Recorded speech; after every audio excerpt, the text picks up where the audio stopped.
Hi, I'm Steve Elward. I'm Principal Engineer at PSEG Long Island, and I'm here to talk to you today about another storm hardening initiative we have to strengthen the infrastructure and improve reliability. And that is to create a slimmer, narrow profile on our pole tops.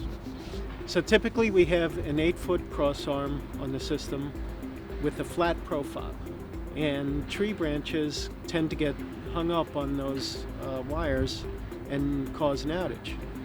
With the new configuration, we're going to have an A-frame and a 5-foot stronger cross arm with stronger wire that a tree branch or limb will tend to slide off of that A-frame setup. With this new initiative, we will continue to strengthen the infrastructure and improve reliability.